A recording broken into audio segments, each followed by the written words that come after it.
Surat airport પર international air cargo service શરૂ કરવાની માંગ. ચેમ્બર ઓફ કોમર્સ એન્ડ ઇન્ડસ્ટ્રીઝે એરપોર્ટ ઓથોરિટી ઓફ ઇન્ડિયાને પત્ર લખ્યો. ચેમ્બર ઓફ કોમર્સ અનુસાર સુરતમાં textile, diamond, chemical, gems and jewellery, pharma સહિતના ઉદ્યોગો આવેલા છે. એરપોર્ટ પર ઇન્ટરનેશનલ એર કાર્ગોની સુવિધા ન હોવાથી ઉદ્યોગકારોને મુશ્કેલી પડે છે. ઇમરજન્સીના કિસ્સામાં એર કાર્ગોની સુવિધાના અભાવે વેપાર ઉદ્યોગને નુકસાન થાય છે.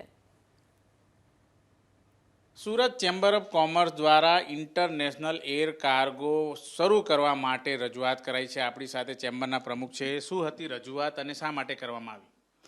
ચેમ્બર પ્રેસિડેન્ટ વિજય મેવાવાલા, અહીં સુરતથી ઘણા ઇન્ટરનેશનલ વ્યાપાર થઈ રહ્યા છે ને વધારે પડતા વ્યાપાર ડાયમંડના થઈ રહ્યા છે. ડાયમંડને જો ઇન્ટરનેશનલ માલ મોકલવો હોય તો અમદાવાદ કાં મુંબઈથી મોકલવો પડતો હોય છે, કારણ કે અહીંયા સુરતથી એર કાર્ગો નથી.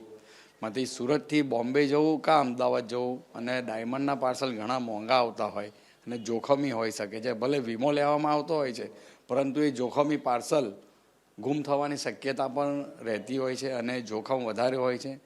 તે ઉપરાંત જે પાર્ટીને અર્જન્ટ માલ જોઈતો હોય તે પાર્ટીને અર્જન્ટ માલ બી મળી શકતો ન હોવાથી એર કાર્ગોની જરૂરિયાત ઊભી થઈ છે. શિપ કાર્ગો ચાલે છે, આપણા દરિયાઈ માર્ગે કાર્ગો ચાલે છે, પરંતુ એ માલો લેટ પહોંચતા હોય છે. હવે દિવાળીની સિઝન હોય ને અમારે ટેક્સટાઇલમાં, હું ટેક્સટાઇલ બિઝનેસમાંથી આવું છું ને ટેક્સટાઇલમાં કોઈને ઓપનિંગમાં બેસતા વર્ષના જો તાત્કાલિક માલ જોઈતો હોય તો એ માલ બી મળવાનો સંભવ થતો નથી. જો એર કાર્ગો હોય તો ડિલિવરી તાત્કાલિક થઈ શકે છે, બિઝનેસ વધી શકે છે, તેમ બહારની પાર્ટીઓને આપણે સંતોષ આપી શકીએ છીએ. કોને કોને રજૂઆત કરવામાં આવી છે અને શું રિસ્પોન્સ મળ્યો? આપણા સાંસદ શ્રી અને ગુજરાત પ્રદેશ અધ્યક્ષ CR પાટીલ સાહેબ એરપોર્ટમાં ઘણા એક્ટિવ છે ને એમને લઈને ઘણી ફ્લાઇટો આવી છે અને એમને પણ રજૂઆત કરવામાં આવી છે. અહીંયા ડોમેસ્ટિક કાર્ગો તો ચાલુ જ છે અને એરપોર્ટે જગ્યા પણ ફાળવી છે ઇન્ટરનેશનલ કાર્ગો માટે, કારણ કે અમે ત્યાં વિઝિટ કરી હતી ને એ જગ્યા પણ અમે જોઈ આવ્યા હતા.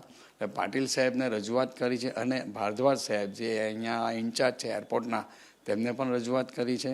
અને પાટીલ સાહેબને જે રજૂઆત કરવામાં આવે છે અવશ્ય સાંભળે છે અને એના પર અવશ્ય એક્શન લેશે જ, એવું અમને ઘણો આશાવાદ છે. અમને તો બિલકુલ જોઈ શકાય છે ઇન્ટરનેશનલ વ્યાપાર વધે તે ઉદ્દેશથી ઇન્ટરનેશનલ એર કાર્ગો શરૂ કરવા માટેની માંગણી કરાઈ છે.